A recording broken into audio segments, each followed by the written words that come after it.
with Chief Meteorologist Derek Beasley.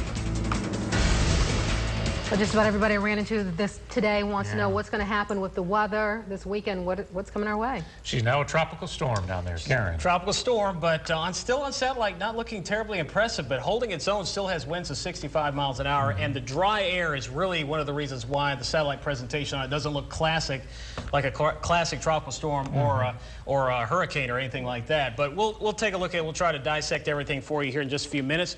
Believe it or not, we've actually been seeing a little bit of rain that's been emanating out from some of the outer bands of Karen right now, and some of that's beginning to push on shore here through sections of Mobile and Baldwin County and over into southeast Mississippi into Jackson County, through Dauphin Island and getting up towards Pascagoula as well. So these showers will continue to push their way up towards I-10 and downtown Mobile. So plan on perhaps maybe a shower or two this evening, but nothing too significant. Looks like the chance for rain overnight tonight will be about 20% and then about 20 to 30% for coastal sections for tomorrow.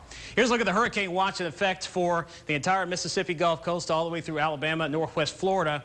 And this, again, is in effect until further notice, and it does look like we could potentially be looking at conditions approaching hurricane force, at least winds approaching hurricane force here by this weekend. So we're thinking perhaps late Saturday into the first part of Sunday. Here's the satellite presentation. I showed this to you earlier. This is visible satellite. You can clearly see where the circulation center is, but when I was talking about the satellite presentation on it, it doesn't look impressive. All the thunderstorms basically have been on the east side of the circulation. Notice there's nothing on the west side. There's upper level wind shear, winds blowing out of the west in the upper atmosphere that's pushing all the thunderstorms east of the circulation center. And as a result of that, we have not seen any strengthening for today. You can see all the oranges and reds indicating the thunderstorms. The circulation center located right about there. Hurricane Hunter's been flying around there through the afternoon. You can see some of those wind speeds there in the 55 to 65 mile per hour range. But all this black and orange you see is just dry air that is being entrained into the system.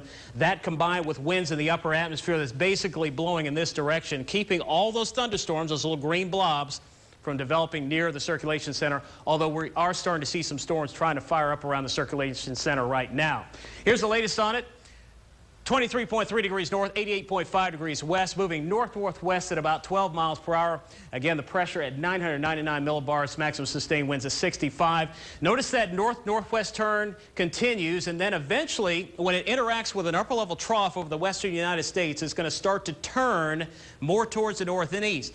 Right now, my thinking is that as the storm approaches this weekend, we're looking at probably a low to mid-grade tropical storm. These systems have a tough time maintaining themselves with dry air and upper-level shear, and the shear is actually going to increase as that trough approaches and the farther north it gets. That's why the computer models are making that hard right turn to the north and east when that trough approaches. Well, where's the trough right now? There it is right there. You can see moving through the four corners, that little dip in the jet stream. That's what's eventually going to turn the storm towards the north and east. We showed this to you yesterday. This is Storm Predictor. Here's Karen right here. Here's the upper level trough. We're going to put this into motion for you. As the trough approaches, it's going to kind of act like a wall and then eventually turn the storm north and then towards the north and east. This particular solution here, this model, brings it in towards Louisiana. We very well could see it come up towards Mobile Bay or perhaps even make a turn more towards the east and northeast towards places like Panama City, maybe as far east as Apalachicola, Florida, hence the reason why the hurricane watch in effect all the way towards Apalachicola and Indian Pass. Again, here's Hurricane Predictor showing the system making its approach towards the northern Gulf Coast here. A little slower here. Looks like, again, late Saturday into Sunday, going to be seeing the worst weather for this weekend. So plan on some windy weather, seas increasing, a little coastal flooding, and also the potential for some isolated tornadoes. Pinpoint forecast, temperatures into the upper 80s tomorrow, 30% chance for a few showers and storms across Mobile and Baldwin County. Inland sections, lower chance, temperatures near 90 degrees. Across northwest Florida, 30% probability for some showers and storms, mid to upper 80s. Southeast Mississippi, 30% chance for storms, temperatures upper 80s to around 90. 7-day forecast. Again, it looks like we'll see a few scattered storms around for tomorrow. Best chance, though, will be this weekend. Breezy conditions and temperatures by next week, though, dropping into the 50s by morning. Not expecting it to build into anything big, but people are taking precautions. Obviously, Louisiana Governor Bobby Jindal just declaring a state of emergency for the state of Louisiana, so not taking any chances. I do want to emphasize that based on what I'm seeing, I do not feel that this system is going to be a hurricane when it makes landfall. I just don't see it. perhaps a low to mid-grade tropical storm. That shear is going to tear that storm apart when it gets closer to the coast. Still going to churn things up a little bit. We're going to have some wind, right? And a lot It of will. rain. Yeah, we've been through this before. Yeah, all right, We'll Derek, go through it thanks. again.